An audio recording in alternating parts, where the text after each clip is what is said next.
Greetings to all. In the last lecture, we have discussed the basic principles and standards involved in the design of a electrical machines we have seen, right. In this lecture, we will discuss the basic and generalized equations to design the any type of electrical machines. Generally, the torque produced by a electrical machine is directly proportional to the two magnetic fields or two currents, right. That is what we have discussed. The basic principle for any type of electrical machine is attractions and repulsions of two magnetic fields. So, the developed torque also proportional to the two fields or two currents, and if we will add the inductance variation with respect to the angular motion or angular rotation, dm by d theta will come. For reluctance based machines, we will make it self inductances and I1 and I2 will be equal. So, the torque is proportional to phi 1 and phi 2 we have concluded, right, or I1 and I2. And also the developed torque is directly proportional to the amount of iron what we are utilizing and amount of copper we are utilizing for designing a machine. Okay. So, the amount of iron represents the magnetic materials with respect to the magnetic field density, okay, flux per unit area, okay, that we will call it as a magnetic loading. And units are Weber per meter square and the symbol is Bg. We will call it as a magnetic loading and Bg equals to phi by A, okay.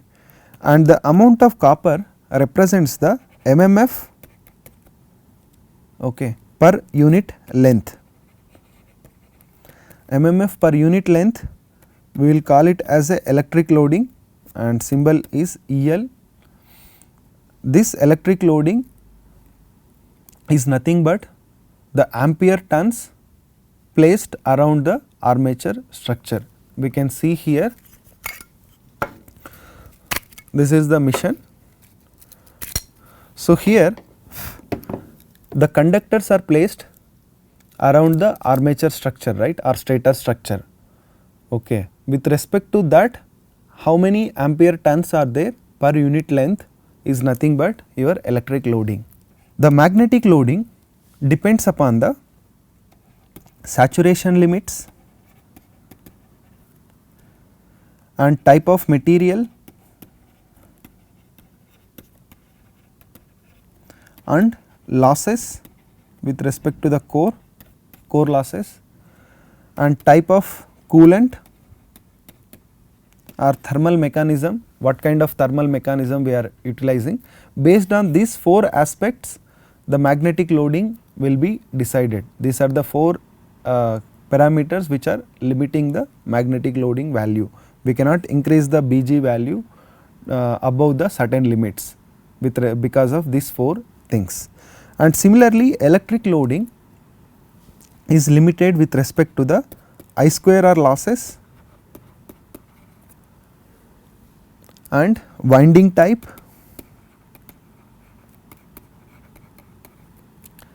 and type of coolant or thermal mechanism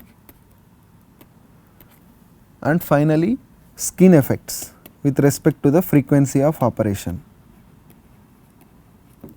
These are the factors which are limiting the electric loading, okay. The electric loading units are ampere turns per meter.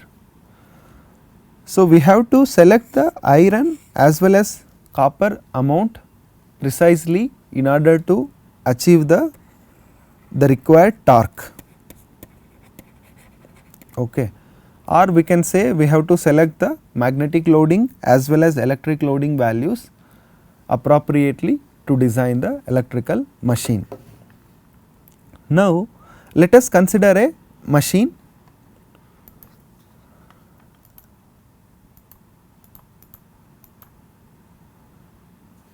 okay.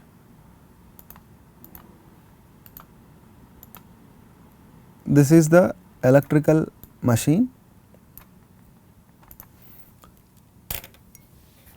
We can see here this is a type of electrical machine having the enclosures, and this is the rotor and this is the stator.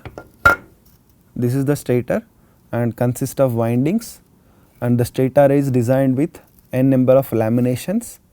Okay. For bigger missions we can see the laminations in this manner.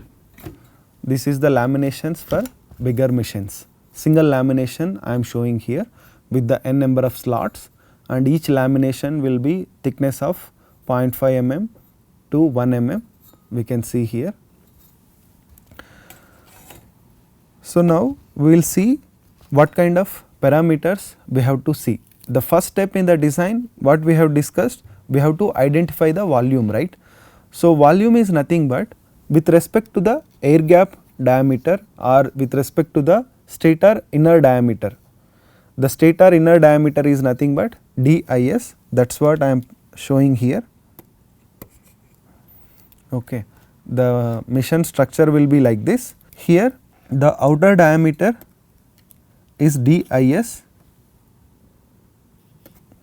and Lg is nothing but air gap, and dis is the inner diameter of the stator and d naught r is the outer diameter, okay, and dir is the inner diameter of the rotor.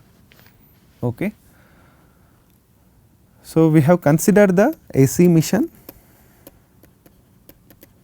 with the dimensions d naught s or dos and dis, dor and dir and Lg are the dimensions with respect to the stator and rotor, and Le is the effective length of a iron including the air ducts. Okay. This is the length of the core. Okay. How many number of laminations we are stamping together to make the stator core, that is the length. If it is in between, ducts are there, air ducts, like some gaps will be there in for a bigger or high power applications, including that gaps also the effective length is Le. Okay. Let us take the machine. This is the machine, and input to that particular machine we are giving P in, and output we are taking P naught, that is mechanical output, and in between losses are there. Okay. And efficiency of the system is nothing but P naught by P in. Here for an AC machine, the input power is nothing but M into input power is nothing but M is the number of phases, V phase RMS and I phase RMS into power factor, right. And at the output side, mechanical output power 2 pi Nt by 60. Here N is the synchronous speed and T is the output torque. Okay. And in between losses are there. If we will consider the losses and energy conversion inside the machine in detail, if we will take. So, this is the P in M, V phase, I phase, cos phi we are giving, and here there is a stator copper loss.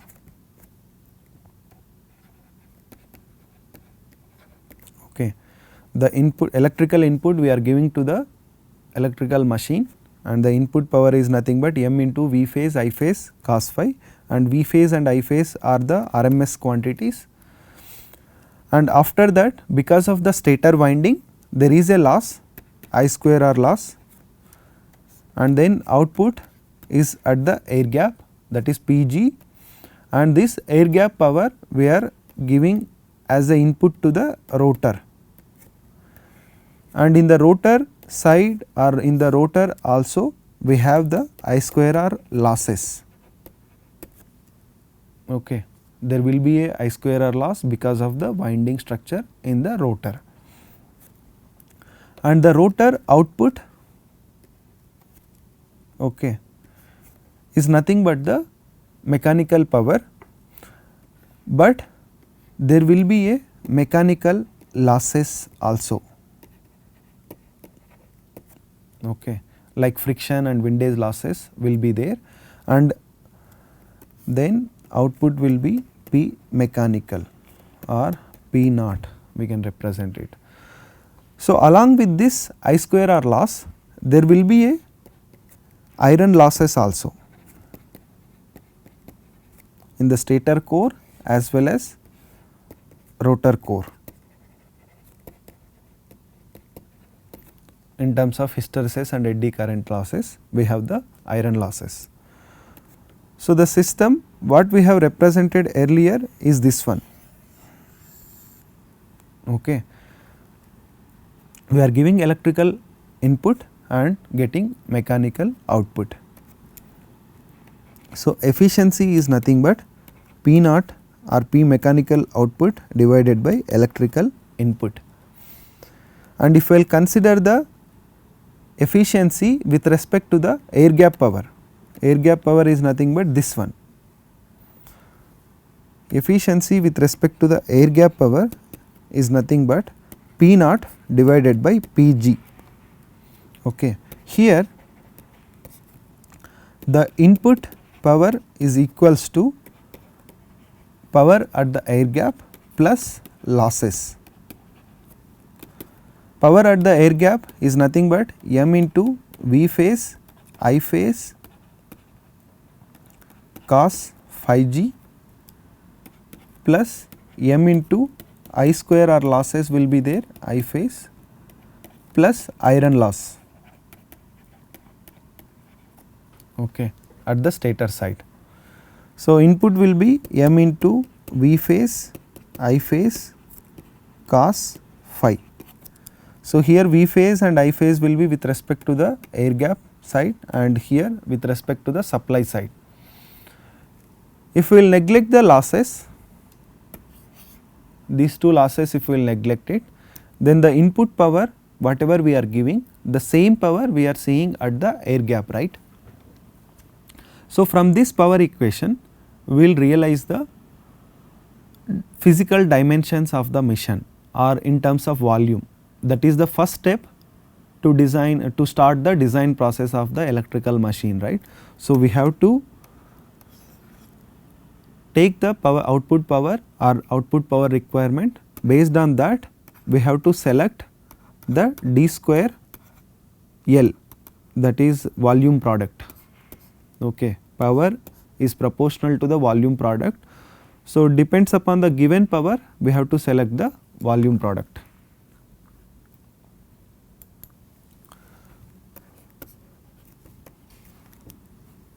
If we will neglect the losses at the stator side, the output power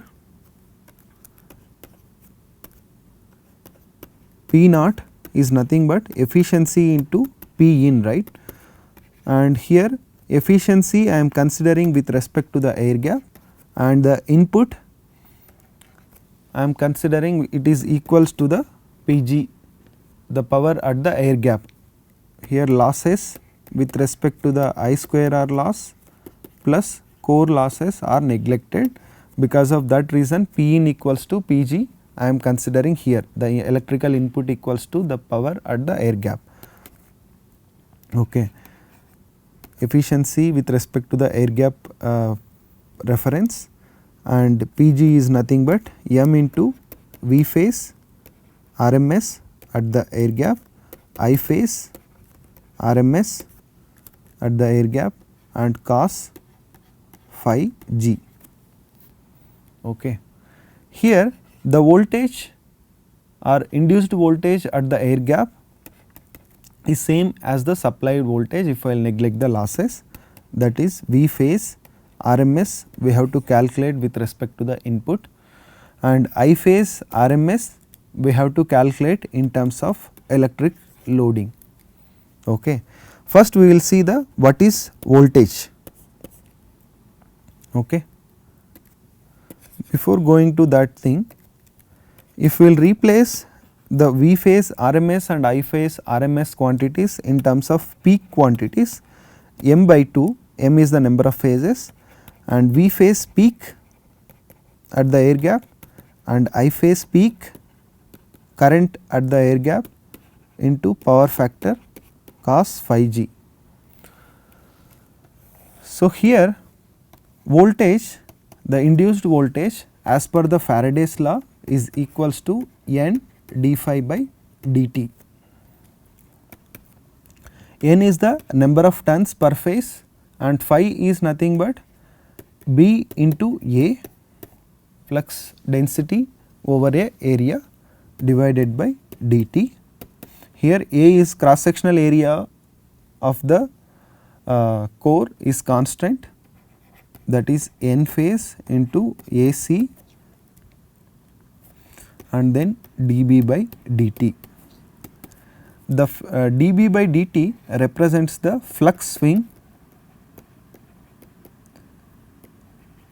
over a period. So, then dB by dP we can replace it with the change in B fields, it is 2B per a time T by 2. For each and every half cycle the B fields are changing from plus B to minus B. So, 2B is the change in a half cycle T by 2 period. Then it will be equals to 4 number of turns into area into B fields. Okay. Area into B fields is nothing but phi and 1 by T is nothing but frequency. Okay. This is nothing but V phase, average voltage with respect to one particular winding. While making the winding, we have to select the some winding factor, that is Kw. This is the winding factor. Okay. Then the final equation will be 4 into phi average N phase into F into Kw. Okay, this is the voltage equation. In order to find the peak voltage, okay, average to peak voltage if you want to convert, V phase peak is equals to pi by 2 into V phase average by assuming the sinusoidal quantity of the voltage. To convert the average quantity to peak quantity, we have to multiply with a factor pi by 2. Then V phase peak is nothing but 2 into pi phi average into N phase into F into winding factor. Okay. Now, we have derived the voltage in terms of flux, number of turns and frequency and winding factor. Now, flux average we have to represent in terms of magnetic loading. So, the magnetic loading is nothing but Bg and electric loading is nothing but EL, right. So, I phase peak we have to represent in terms of EL and voltage we have to represent in terms of Bg. The voltage related to flux and flux related to the Bg value. So, here in order to bring the relation, let us consider the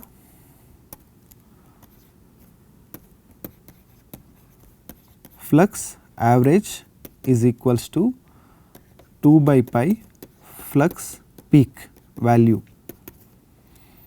Okay. 2 by pi is nothing but a constant in order to convert average to peak values. Flux is nothing but Bg peak into A. Okay. In the air gap, how the flux lines are flowing, with respect to that we have to find the area. Here area is nothing but pi d L by P.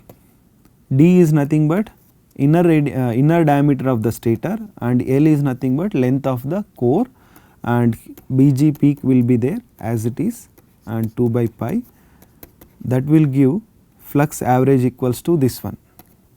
Here how to find the area means, let us consider the slots like this.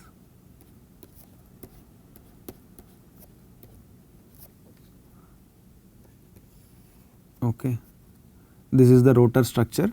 So, this one is the air gap.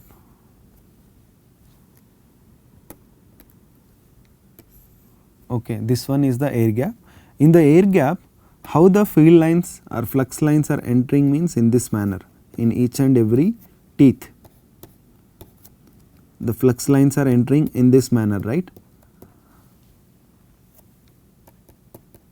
So, the cross sectional area with respect to this flux lines, we have to see here, we have to bisect perpendicularly and we have to find the cross sectional area. Here AC is nothing but x into y, length into width. So, x direction we have the length per pole is nothing but pi d by p. In y direction we have the total length of a core is LE, then the area will be pi d L by p. So, flux average equals to this one. This is equation 2. Earlier one we will represent with equation 1, and this one voltage equation is equation 2, and this flux equation is 3, and now we have to find the electric loading in terms of I phase peak.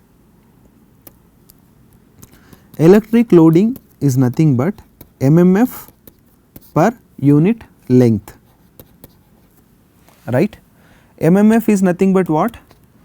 The conductors ampere turns, right, into I phase peak divided by length, where we are placing the number of conductors or total conductors. We can observe here, we have placed the conductors in a entire stator structure, okay, around the armature or around the stator circumference we have placed the conductors. That means total length is what? Pi into d, right, the circumference of the stator, okay. With respect to the inner diameter of the stator, I am considering the length where the conductors have been placed. Mean length we have to consider, but I am assuming the length will be with respect to the inner diameter of the stator, that is pi into dis. Here number of turns equals to what? Total how many number of phases are there, and then number of turns per phase into 2, the conductors, right. Here Z is nothing but conductors, into 2 also will come, into I phase peak by pi d is in inner diameter of the stator. This equation is 4. So, from equation 4 we can find the I phase peak. So, from the equation 3 we can see the phi average, and from the equation 2 we can find the V phase peak in terms of phi average. Just use the equation 2, equation 3 and equation 4 and substitute in the power equation, output power equation in terms of air gap power. Efficiency cos phi g into m by 2, the equation 1 I am rewriting it here, V phase peak, I phase peak, right. Here efficiency will be there as it is, and m by 2. V phase peak is nothing but what? From the equation 2, 2 into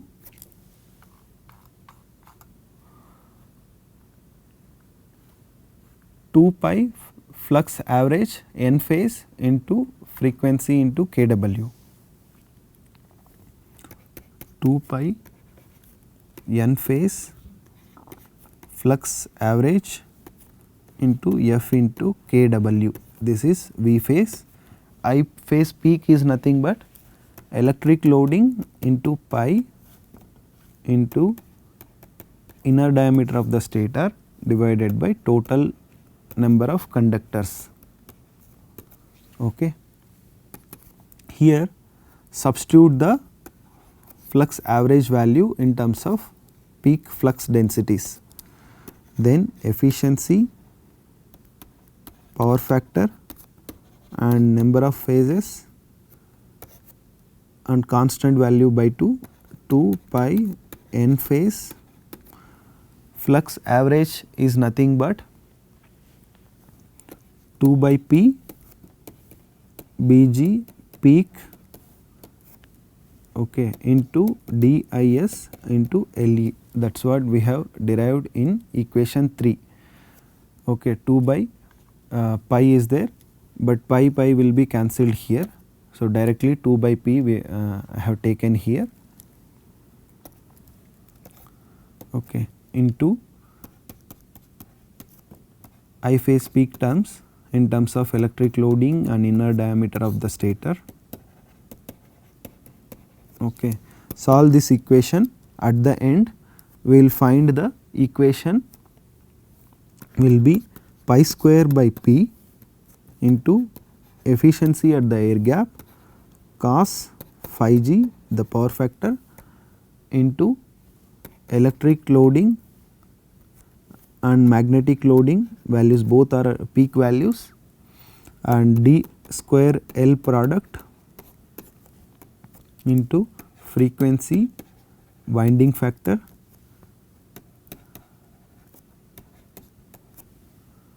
okay, and then these are the terms will be there in the power equation.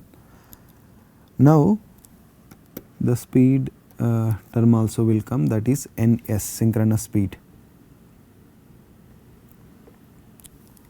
Synchronous speed term we have to get it from the frequency term. So, the synchronous speed of a machine is nothing but 120 F by P. So, from here F is nothing but ns into 1 P divided by 120, right. Substitute this one in the above equation, then power equation is equals to pi square by 120 into efficiency, power factor and then winding factor, electric loading and magnetic loading and volume product into speed. This is the final power equation, equation number 5. Okay. In the equation number 5, this part represents the output constant, okay, because while designing the machine we will select efficiency constant some value, power factor also some value, winding factor also constant, Bg value as well as EL value like electric loading as well as magnetic loading values we will consider to find the d square L product. D square L product is nothing but volume and ns is the synchronous speed.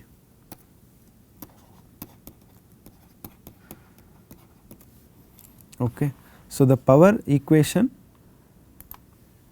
we can rewrite it, P naught equals to output constant into volume product d square L and speed. This is the final power equation, equation number 6. Okay. From this power equation we can design any type of AC machine. For special missions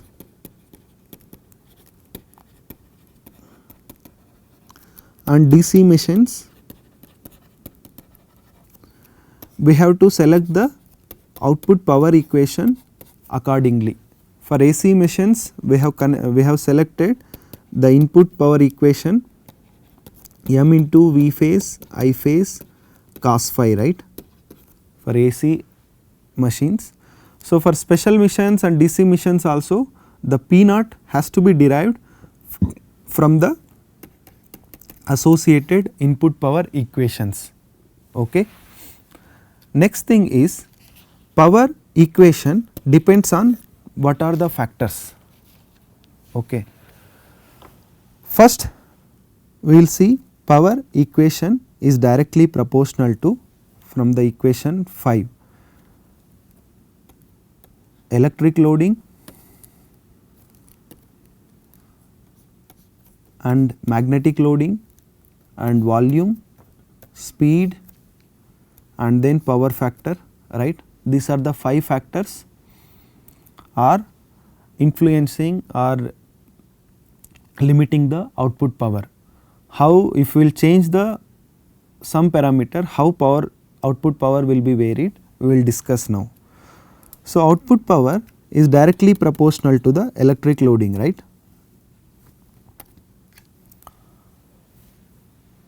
If we will increase the electric loading, then output power also will be increased. Okay. But the challenges will be I square or losses will increase and copper weight will increase and thermal management we have to take care properly.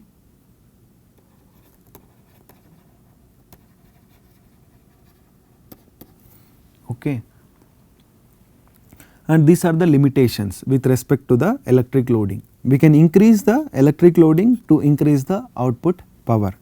And the second case, output power is directly proportional to the magnetic loading, that is Bg. If we will increase the magnetic loading, output power also will be increased. But the saturation effects and materials, what kind of material we are utilizing and type of thermal mechanism,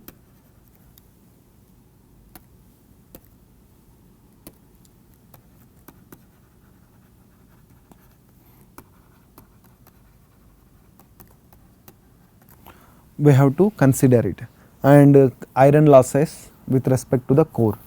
So, these are the limitations in order to increase the magnetic loading. The next case where we can increase the volume, power is directly proportional to the volume product. Okay. If we will increase the volume, automatically output power will be increased. But as per the standards, as per the application aspect, this volume also has certain limitations. So, we have to work along with that particular line to achieve the required output power. So, the limitations for the volume are with respect to the applications and type of materials we are utilizing and weight of the materials, okay, and type of cooling we are adopting. And next one is speed, peripheral speed. The speed is directly relation to the with respect to the frequency, right. So, if we will increase the speed or if we will increase the frequency, we can increase the output power. Okay. But the rotational speed, okay, the speed will be limited with respect to the shaft structure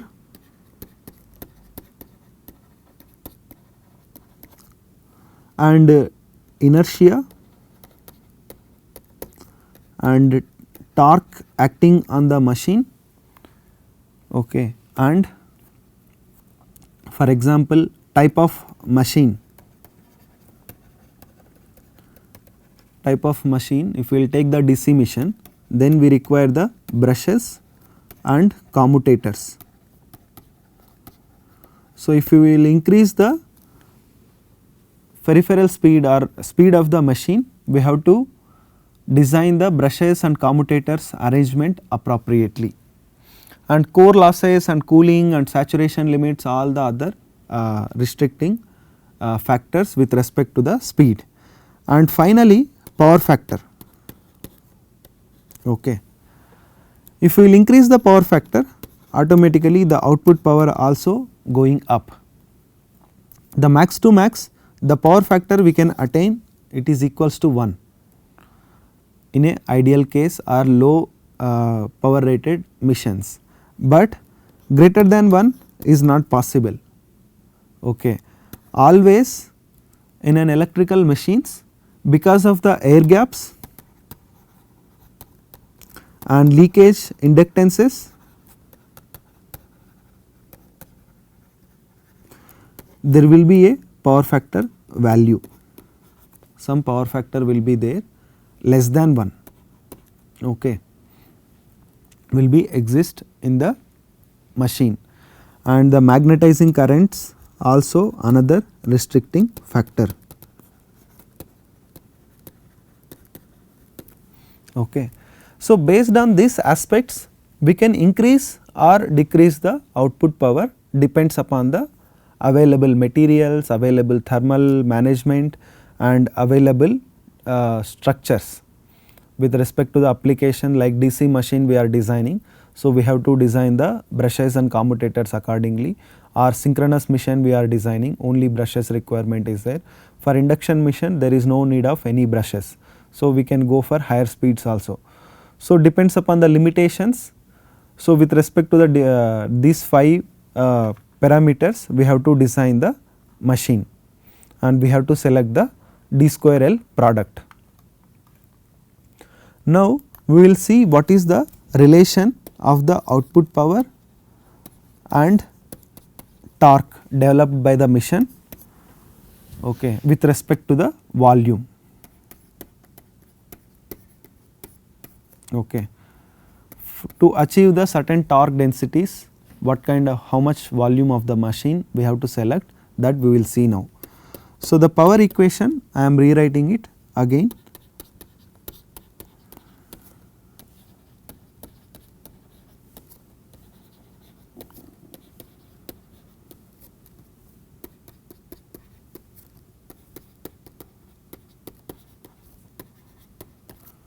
Okay. This is the power equation we have derived, right.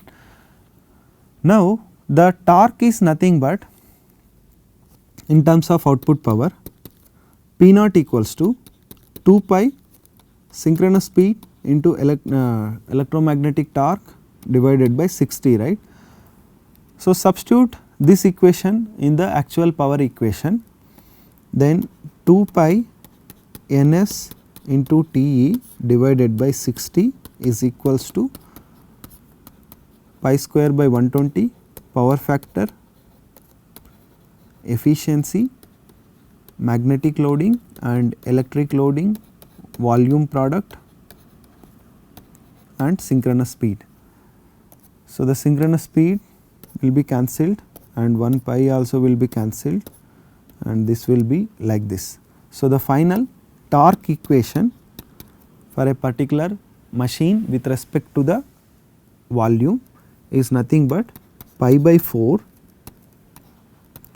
power factor and efficiency and electrical load, magnetic loading and electric loading, volume product. Okay. So, this is the torque equation, the equation number 7.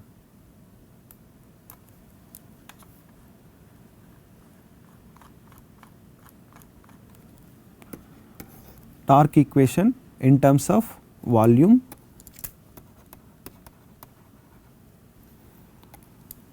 in terms of magnetic loading and electric loading and others. So, here we can see that torque also directly proportional to the magnetic loading and electric loading EL and also proportional to the volume product.